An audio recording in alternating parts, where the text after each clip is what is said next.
मौर्य ध्वज एक्सप्रेस आप देख रहे हैं और अभी हमारे साथ चंदन जी है। चंदन जी, क्या लग रहा है बिहार में इस बार जो समीकरण रहने वाला है या आप लोगों की जो यात्रा निकली थी कि वास्तव में कितना बदलाव कर पाने में कामयाब रहे इस यात्रा के माध्यम से? देखिए, सबसे पहले तो ये यात्रा चुनाव की यात्रा नहीं थी, ये यात्रा वोटर अधिकार यात्रा था। और इस वोटर अधिकार यात्रा से हम एक एक लोगों को चुनाव के नहीं लेकिन वोटिंग का अधिकार मिलना, वोटिंग के अधिकार के महत्व को और चुनाव आयोग द्वारा जो वोटर को काटा जा रहा था, उनके अधिकार का हनन किया जा रहा था, जो लोग चोरी से सत्ता में बैठे हुए हैं, उनकी बात को हम लोगों ने पहुंचा दिया एक एक जनता तक। और उस अधिकार के कारण लोग जागरूक हुए, लोगों को पता चला जो हमने जो सरकार चुना वो हमने नहीं चुना, वो सरकार चोरी से आई, चुनाव आयोग के सहयोग से आई है। और आने वाले समय में जो चुनाव होने वाला है वो चुनाव भी वो गलती से और वो चुनाव भी वो बेईमानी से जीतना चाहता है, इसलिए हम लोगों ने जागरूक किया। और रह गई बात बिहार की चुनाव की, तो बिहार चुनाव की तैयारी तो हमारी है ही, क्योंकि हम विपक्ष में हैं बिहार में। हमारी तैयारी तो पूरे 5 सालों से चल रही है। हम विपक्ष की बात उठाते हैं, हम मुद्दों की बात उठाते हैं, हम पढ़ाई लिखाई, कमाई दवाई और रोज़गार की बात करते हैं।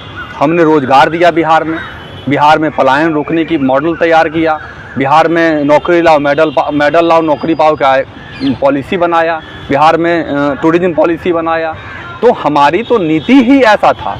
हमने जब बोलना शुरू किया युवाओं पे, हमारे नेता जब युवा पे बात किया, जो हम युवा आयोग बनाएंगे, तो नीतीश सरकार को झुक करके लास्ट चुनाव में 20 वर्षों में नीतीश जी ने युवा आयोग पर, युवा पर जो चर्चा नहीं किया, वो चुनाव के हार के डर के कारण 20 साल बाद जब एक युवा, बिहार का युवा, उनको टक्कर देने के लिए जनता ने उनको तैयार किया, तो वो युवा आयोग भी बना दिया, वो पेंशन योजना को भी बढ़ा दिया, वो माई बहन मान योजना को कॉपी ना करके एक नई योजना तैयार कर दिया, वो सवर्ण आयोग भी बना दिया। ये सारे तो हमारे मैनिफेस्टो में था।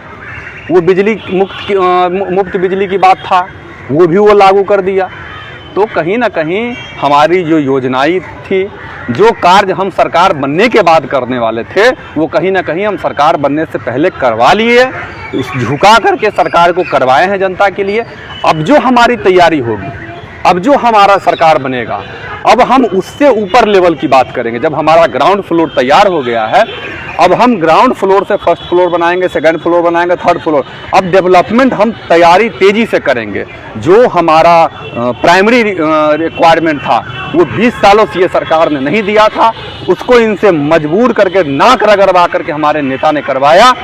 और आज एक फ्लोर आप लोग तैयार कर रहे हैं, माई बहन मान योजना का फॉर्म भरवा करके। उसमें सम्राट चौधरी कह रहे हैं कि फॉर्म जो जो भरवा रहा है गलत तरीके से भरवाया जा रहा है। हालांकि उसमें हमारे चैनल के माध्यम से चला था कि उसमें जो जीविका की सीएम हैं, जो दीदी हैं, जीविका दीदी जो हैं, उनके द्वारा फॉर्म भरवाया जा रहा था। कितना उचित है कि आप उसका इस्तेमाल आप अपने फॉर्म भरवाने के लिए करवा रहे हैं? नहीं, ऐसा अगर कहीं है तो वो सहयोग के लिए। जो अब एक चीज़ बता दीजिए, हम जिस परिवार से आते हैं, हमारी माँ जीविका में जुड़ी होगी, तो क्या वो फॉर्म नहीं भरवा सकती? क्या वो तो फॉर्म भरवा सकती ना। लेकिन सीएम पद पे रहते हुए जिसको, अरे हमारी माँ भी सीएम बन सकती है, हमारी माँ भी सीएम हो सकती है। तो आप पर्सनल फॉर्म भरिएगा ना? बिल्कुल भरेंगे। ये कौन जानता? आप जितने समूह में आपको जुड़े हुए हैं उसमें क्या ये गैर कानूनी है? अगर गैर कानूनी है तो सम्राट चौधरी केस करे। अगर ये गैर है कि इसमें अपराधी टाइप का जो है मुकदमा चलेगा। अपराधी क्या, वो देशद्रोह के मुकदमा लगा दे, है उनमें पावर था, उनमें पावर है, तो उनसे बिहार तो संभल नहीं रहा है। उनसे अपराधी तो डेली हत्याएं कर रहे हैं, उनसे वो तो पकड़ा नहीं जा रहा, उनसे संभल नहीं रहा है लॉ एंड ऑर्डर। अब वो क्या संभालेंगे?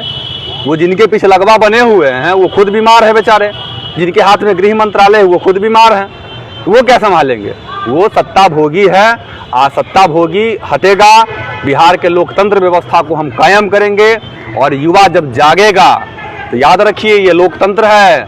छोटे छोटे देश को देख करके सीखिए, हम धैर्य के साथ जीते हैं। जिस दिन धैर्य खोलेंगे, आपको भागने का रास्ता नहीं मिलेगा। बिहार के जनता को, बिहार के नेताओं को, जो बीजेपी 20 सालों। संजय राउत जो हैं वो कह रहे हैं कि वास्तव में स्थिति यहाँ बिहार में भी या इंडिया में भी बहुत अच्छी नहीं है, नेपाल जैसे हालात यहाँ भी बन सकते थे। सही कह रहे हैं वो, रियल में यहाँ की स्थिति अच्छी नहीं है, लेकिन हमारे देश प्रेम, हमारा समाज प्रेम, हमारा राष्ट्र प्रेम इतना प्रबल है जो हम कष्ट सह कर के भी हम अपने देश के लिए कोई घातक प्लान नहीं करते। हम योजना आंदोलन भी करेंगे तो शांति प्रिय आंदोलन करेंगे। हमने यात्रा निकाला, हम देश के लोग बहुत ही समझदार हैं, हमारे देश के युवा, हमारे देश के नौजवान, किसान, मजदूर ये समझदार है और किसी भी उग्रता का हम समर्थन नहीं करेंगे कभी भी। और हम लोग शांति प्रिय रूप से लोकतंत्र के मर्यादा को जानते हुए वोट के अधिकार से इस गद्दारों को हटाएंगे सत्ता से। और हम लोग तो तैयारी कर ही रहे हैं, युवाओं को जगा ही रहे हैं। और जब युवा जागेगा तो पहले बिहार से क्रांति निकलेगी और पहला मुख्यमंत्री युवा बिहार का बनेगा और देश का प्रधानमंत्री भी युवाओं को बनाएंगे और युवा का राज आने वाला है। अब युवा देश का नेतृत्व करेगा, युवा देश को समृद्ध करेगा। अब इन बुजुर्गों की कोई आवश्यकता नहीं जो 20 वर्षों से बीमार होकर के भी बिहार को बीमारू राज्य बना दिया, देश को बीमारू राज्य बना दिया। अरे रिटायरमेंट तो 60 साल में होती है और 80-80 साल में ये पद पर बैठे हुए लोग केवल सत्ता भोगी के कारण, सुख के कारण ये लोग बिहार और देश को बर्बाद कर रहे हैं। आप भी तो अपने प्रदेश अध्यक्ष को जो बनाए हैं उनकी उम्र एक का उम्र का हवाला देकर के हटाया जा रहा है आपकी पार्टी से, नहीं राजद से दूसरे एक को पार्टी में आप ला रहे हैं उसी हम उम्र के संगठन में ऐसे लोगों को ला रहे हैं, बुजुर्गों को जिनको 20, 30, 40 साल का संगठन चलाने का अनुभव है। लेकिन हम नेता किनको मान, इस पर डिपेंड करिए ना। हमारे मुख्यमंत्री उम्मीदवार कौन होगा, हमारा नेता प्रतिपक्ष कौन है, इस पर तय करिए। ये दोनों अलग अलग मामले, बिल्कुल अलग मामला है। जब संगठन चलाने की बात आई जी, आपका हमारे चैनल से बातचीत करने के लिए उम्मीद करते हैं कि जिस प्रकार से आपने मुखरता से अपनी सारी बातें रखी हैं, हमारे जो दर्शक हैं इसमें देख करके कमेंट के माध्यम से जरूर बताएंगे कि वास्तव में क्या बिहार में इस बार बदलाव कितना संभव है और क्या बिहार बदलने की दिशा में, या इस यात्रा जो था इस यात्रा से कितना असर पड़ने वाला है बिहार के इस 2025 चुनाव में। बहुत बहुत धन्यवाद तमाम दर्शकों का, विशेष आपको धन्यवाद।